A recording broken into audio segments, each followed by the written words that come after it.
चलिए हम सब फिर साथ में वेलकम बैक। नमस्कार।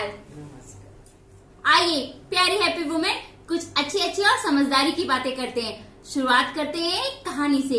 यहाँ पर एक परिवार से बड़ी तेज तेज प्रातःकाल आवाजें आ रही थी। ऐसा लग रहा था कि वहाँ कोई रो रहा है। धीरे धीरे आवाजें बढ़ने लगी। आस पड़ोस वालों ने ये सोचा कि आखिर हो क्या रहा है। वो वहाँ जाते हैं तो उन्हें पता चलता है कि एक बड़े ही सज्जन व्यक्ति जिन्होंने जीवन भर अपने बच्चों का और जो भी सामने आया उसकी सहायता करने की यही प्रयास किया, आज वो इस दुनिया में नहीं रहा। अब उसकी शव यात्रा बड़े ही अच्छे से फूलों से सुसज्जित होकर उनके बच्चों द्वारा ले जाई जा रही थी। तभी क्या हुआ, अचानक एक गाड़ी आई और वहां पर रुक गई। उससे एक आदमी बाहर निकला और निकलने के बाद उसने उस शव यात्रा जो जा रही थी उसमें लेटे हुए मृत व्यक्ति को पकड़ लिया। उसने कहा कि मैं इन्हें आपको नहीं ले जाने दूंगा। सारे लोग गुस्से से उसको देखने लगे, क्योंकि इस तरह से किसी मरे हुए व्यक्ति को पकड़ना और ये बात कहना बड़ा ही आश्चर्यजनक था। उस व्यक्ति ने फिर कहा, मैं इन्हें नहीं ले जाने दूंगा, नहीं ले जाने दूंगा।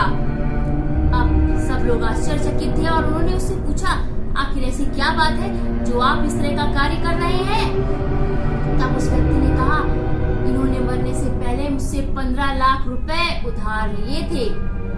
आप मुझे वो पैसे दे दीजिए और मैं इन्हें छोड़ दूंगा। ये बात जब बच्चे सुनते हैं तो कहते हैं, पिताजी ने तो हमसे ऐसी कोई बात नहीं कही। हम नहीं जानते इस धन के बारे में, इसलिए हम नहीं देंगे। वहाँ खड़े रिश्तेदार वो कहते हैं, जब बेटों को नहीं पता है और वो नहीं दे रहे हैं तो हम कैसे दे सकते हैं। अब चूंकि उनकी शव यात्रा को ले जाने में देर हो रही थी तो ये बात घर की महिलाओं तक पहुंची। जब महिलाओं के पास ये बात पहुंची तो खुसर फुसर शुरू हो गई। आपस में वो कहने लगी, इतने पैसे लिए थे, वापस भी नहीं किए। अब क्या होता है प्यारी महिला मित्रों, तभी एक महिला बाहर आती है। उस महिला की आंखों में आंसू भरे हुए थे। रोते रोते वो बोल भी नहीं पा रही थी और बाहर आती है और उसकी झोली में कुछ रखा हुआ था। बाहर आती है और वो व्यक्ति जो सबको पकड़े हुए था, ले जाने नहीं दे रहा था, उनसे कहती है, कृपया मेरे पिताजी को छोड़ दीजिए। इनके अंतिम समय में इस तरह का कष्ट मत इन्हें दीजिए। और अपनी झोली खोल के दिखाती है, ये मेरे जेवर हैं, आप इन्हें ले लीजिए। और जो भी जमा पूंजी उसके पास होती है वो उस व्यक्ति को देती है और कहती है, अब आप इन्हें छोड़ दीजिए, इन्हें मुक्त कर दीजिए। तब वो व्यक्ति खड़ा हो जाता है उठ के और सबको छोड़ देता है और जोर जोर से हंसने लगता है। सारे लोग सोचते हैं कि इसकी बुद्धि भ्रष्ट हो गई है, अचानक ये हंसने क्यों लगा।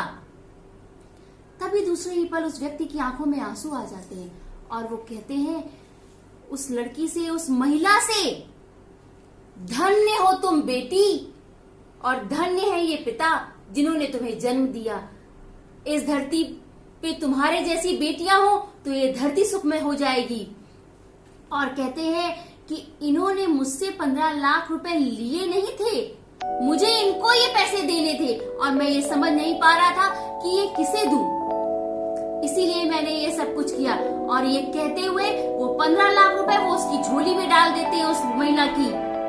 देखिए दोस्तों, यहाँ क्या हुआ, सबको समान संस्कार मिले थे, माता पिता ने सबको प्रेम और स्नेह दिया और सारी सुख सुविधाएं दी, लेकिन जीवन का असली अर्थ और सत्य जिसने समझा उसके जीवन में फिर खुशियां आई। जाते जाते भी उसके पिता उसको क्या कुछ देकर गए। आइए अब लास्ट वीडियो की प्रॉब्लम देख लेते हैं। लास्ट वीडियो में जो डीएम मिले हैं उसमें ये कहा गया है कि अगर कोई बार बार आपसे हेल्प मांगे तो आपको उसकी मदद करनी चाहिए या नहीं करनी चाहिए। यहाँ पर कुछ बातें हैं जिन्हें हमें इस काम के पहले सोच लेना चाहिए। पहली बात, हम जिसकी मदद कर रहे हैं क्या वास्तव में उसको इसकी जरूरत है। दूसरी बात, हम जिसकी मदद कर रहे हैं क्या हमारी मदद से उसके जीवन में आगे कोई नुकसान तो नहीं होने वाला है। तीसरी बात, यहाँ नुकसान से मैं आपको बताना चाहूंगी, मतलब इस बात का है, हम चाहे हमारे भाई बहन हो या कोई मित्र हो या कोई रिश्तेदार हो, हम उन्हें कभी कभी इसलिए भी पैसा या किसी और तरह की हेल्प देते हैं कि इससे उनकी दिक्कत का हल हो जाए, लेकिन हम ये सुख सुविधा उनको देकर उनके खुद के प्रयास को वहीं पर रोक देते हैं और जीवन में जो उन्हें खुद संघर्ष करना था और जिससे आगे बढ़ना था वो वहीं पर रुक जाता है और वो अपने जीवन में आगे उन्नति नहीं कर पाते। इसलिए इस बात का ध्यान रखना बेहद जरूरी है।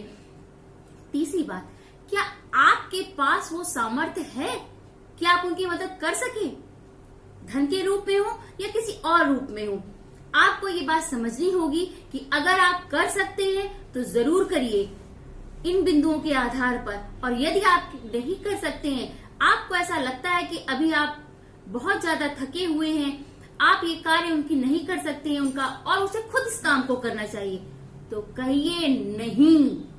ये नहीं शब्द महिला मित्रों बहुत जरूरी है, क्योंकि कभी कभी इस नहीं का प्रयोग ना करके हम खुद के लिए ऐसा कर लेते हैं जो बाद में सामने वाले के लिए भी गलत हो जाता है। क्योंकि जितनी हमारे अंदर सामर्थ्य है, जितनी हमारे अंदर ऊर्जा है, हम उतना ही कार्य कर सकते हैं। और अपना कार्य छोड़कर दूसरों की अगर हम मदद करेंगे उस समय पर, तो वो हमारा कार्य कौन करेगा? इस तरीके से क्या अपने बच्चे और अपने परिवार का अहित नहीं करेंगे हम? आइए अब आज की प्रॉब्लम देख लेते हैं। एक महिला ने डीएम किया है कि हम अच्छा और सही फैसला कैसे ले सकते हैं। जीवन में इतने उतार चढ़ाव आते हैं हमारे सामने वाले के, हम जहाँ रहते हैं वहाँ की परिस्थितियों में, तो सही और उचित फैसला लेने के क्या नियम होने चाहिए? अगर आपके विचार इसमें हो तो कृपया कमेंट बॉक्स में जरूर दीजिएगा। अगर वीडियो अच्छा लगा हो, विचार पसंद आए हो, तो इसे लाइक करिए, शेयर करिए, बेल आइकन दबाना मत भूलिएगा और सब्सक्राइब करिए। प्यारी महिला मित्रों, सेल्फ डिपेंडेंट बने। हम एक परिवार है, हैप्पी वुमेन।